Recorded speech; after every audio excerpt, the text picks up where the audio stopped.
ଆମର କାଠ ଚୁଲିରେ ଯଦି ମଟନ କ୍ଷୀରି ରାଇସ୍ ସବୁ ହେଇଗଲା ତାହେଲେ ବହି ଜମିଲା। ଜୟ ଜଗନ୍ନାଥ ଭାଇ। ଇଏ ତ ସବୁ ଷ୍ଟାର୍ଟର ପ୍ଲେଟ୍ ପାଇଁ ପିଲା ସକାଳୁ ଆସିକି ଲାଗିଛନ୍ତି। ସେପଟେ ଚାଲିଛି ଆମର ଷ୍ଟାର୍ଟର ଆଇଟମ୍।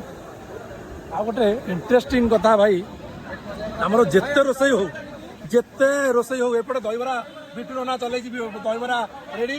ଆଉ ଗୋଟେ କଥା ଇଣ୍ଟରେଷ୍ଟିଂ କଥା, ଆମର ଯେତେ ଯାହା ରୋଷେଇ ହେଲେ ବି ପ୍ରଥମେ ଆମର କାଠ ଚୁଲିରେ ଯଦି ମଟନ କ୍ଷୀରି ରାଇସ୍ ସବୁ ହେଇଗଲା ତାହେଲେ ବହି ଜମିଲା। ତେଣୁକରି ଆମର କାଠ ଚୁଲିରେ ବି ଚାଲିଛି ରୋଷେଇ। ଦେଖିଦିଅନ୍ତୁ ଏପଟେ ଧୀର ଭାଇ ମକରାନା ଦୁଇ ଜଣ ଲାଗି ପଡ଼ିଛନ୍ତି। ମଟନ ଚିକେନ ମାଛ ସବୁ ଆମର କ୍ଷୀରିଟା ତ ହେଇସାରିଲାଣି କାଠ ଚୁଲିରେ। ମେନ୍ ରୋଷେଇର କାଠ ଚୁଲି ଆମର ମଟନ ହେଉଛି, କ୍ଷୀରି ହେଇଗଲାଣି। ମଟନ ଏପଟେ ବସିଛି ଦେଖନ୍ତୁ, ଲାଗି ପଡ଼ିଛନ୍ତି ଦୁଇ ଜଣ ଯାକ।